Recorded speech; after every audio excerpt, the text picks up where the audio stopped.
तो चलिए नमस्ते भारत में आगे बढ़ेंगे और बात करेंगे प्रधानमंत्री नरेंद्र मोदी के असम दौरे से। दरअसल आज प्रधानमंत्री नरेंद्र मोदी असम के दौरे पर रहने वाले हैं। उस दौरान वो असम को करोड़ों की सुविधा जो है वो देने वाले हैं। करोड़ों हजारों करोड़ की सौगात आज असम को मिलने वाली है। प्रधानमंत्री नरेंद्र मोदी का असम दौरा बहुत खास कुल मिलाकर दरअसल सुबह 11:30 बजे का वक्त होगा जब प्रधानमंत्री खानापारा में जनसभा को संबोधित करते हुए नजर आएंगे। असम में प्रधानमंत्री के स्वागत को लेकर तैयारियां पूरी कर ली गई हैं। आज असम को बड़ी सौगात प्रधानमंत्री देने वाले हैं। इससे जुड़ी एक रिपोर्ट आपको दिखाते हैं। प्रधानमंत्री नरेंद्र मोदी असम के दौरे पर हैं। इस दौरान पीएम मोदी आज राज्य को बड़ी सौगात देने वाले हैं। पीएम मोदी आज सुबह 11 बजे गुवाहाटी के खानपाड़ा वेटनरी कॉलेज के मैदान में एक बड़ी रैली को संबोधित करेंगे। साथ ही 11,000 करोड़ की कई विकास परियोजनाओं का उद्घाटन और शिलान्यास भी करेंगे। गुवाहाटी के खानपाड़ा में पीएम मोदी जिन प्रमुख परियोजनाओं की आधारशिला रखेंगे उनमें मां कामाख्या दिव्य परियोजना, गुवाहाटी में नए हवाई अड्डा टर्मिनल से 6 लेन की सड़क, नेहरू स्टेडियम को फीफा मानक वाले फुटबॉल स्टेडियम के रूप में उन्नत करना और चंद्रपुर में एक नया खेल परिसर बनाना शामिल है। बता दें कि पीएम मोदी कल देर शाम ओडिशा के बाद असम पहुंचे। इस दौरान गुवाहाटी हवाई अड्डे पर राज्यपाल गुलाब चंद कटारिया और सीएम हिमंता बिस्वा शर्मा ने पीएम मोदी का स्वागत किया। साथ ही पीएम के स्वागत में खानपाड़ा में 1 लाख दिए भी जलाए गए। Bureau report, Republic Bharat.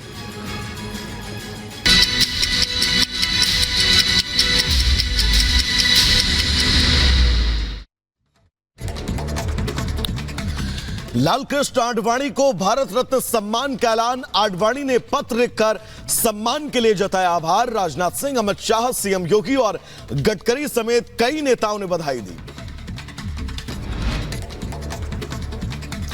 Lalkrishna Advani को भारत रत्न पर पीएम मोदी ने दी बधाई। कहा, अटल आडवाणी ने भारत के लोकतंत्र को बनाया समावेशी। आडवाणी जी के लिए देश का योगदान अतुलनीय। आडवाणी जी को दीर्घायु होने की कामना। बीजेपी नेता मुरली मनोहर जोशी ने लालकृष्ण आडवाणी से की मुलाकात। भारत रत्न दिए जाने की घोषणा पर बधाई दी। लालकृष्ण आडवाणी को भारत रत्न दिए जाने की घोषणा पर त्रिपुरा के सीएम मानिक साहा का बयान। उन्हें सम्मान के लिए अभिनंदन।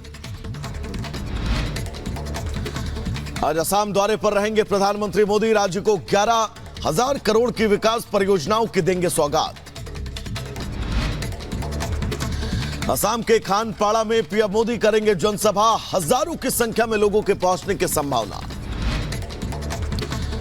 दिल्ली के मुख्यमंत्री अरविंद केजरीवाल की बड़ी मुश्किलें। समन की अनदेखी पर ईडी ने दिल्ली कोर्ट से की केजरीवाल के खिलाफ शिकायत। ईडी की शिकायत पर 7 फरवरी को सुनवाई।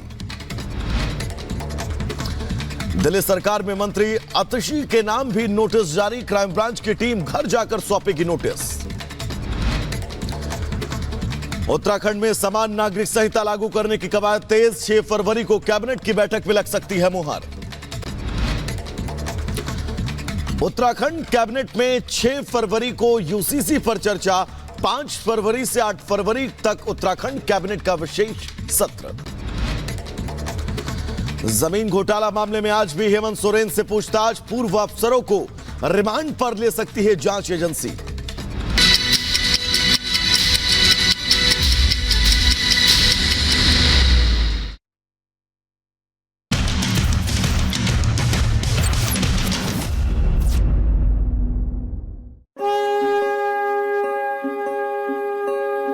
श्री राम ही आकाश है, श्री राम अवनी धाम।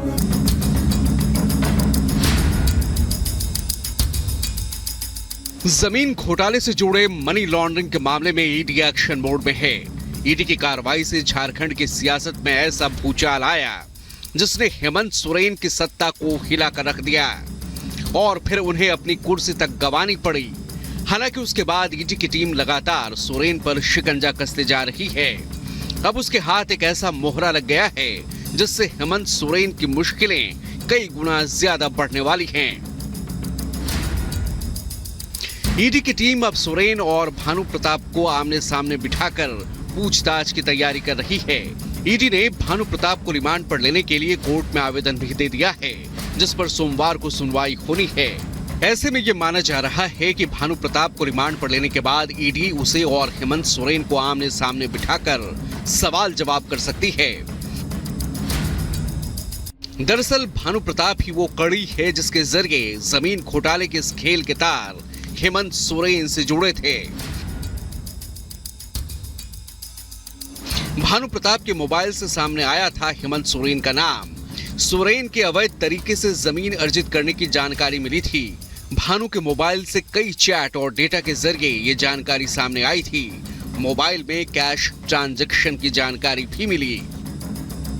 सेना के इस्तेमाल वाली जमीन के घोटाले में भानु प्रताप ही वो किरदार है जो इसकी पूरी रूपरेखा तैयार करता था। इसके लिए भानु प्रताप फर्जी कागजात तैयार करता था, सरकारी दस्तावेज में छेड़छाड़ कर जमीन पर गलत तरीके से कब्जा दिलवाता था। 9 फरवरी 2023 को सर्किल कार्यालय में ईडी ने छापेमारी की थी। भानु प्रताप के घर से भी सरकारी दस्तावेज ईडी को मिले थे। वहीं दूसरी ओर कोर्ट से 5 दिनों की रिमांड मिलने पर सोरेन से ईडी की पूछताछ लगातार जारी है। खबर है कि इस दौरान ईडी सोरेन की कई और अचल संपत्तियों को लेकर भी सवाल कर सकती है, जिसमें अवैध खनन से लेकर काले धन तक को लेकर पूछताछ की जा सकती है। झारखंड में शक्ति परीक्षण की घड़ी करीब आ चुकी है। आज शाम तक गठबंधन के विधायक हैदराबाद से रांची पहुंच सकते हैं। हालांकि झारखंड की सियासत में असली खेला होना अभी बाकी है, क्योंकि भले ही चंपई सोरेन ने सीएम पद की शपथ ले ली हो, लेकिन उनके सामने असली चुनौती बहुमत की कसौटी पर खरा उतरने की है। सदन में 5 फरवरी को अग्नि परीक्षा का काउंटडाउन शुरू हो चुका है। Bureau report, Republic Bharat.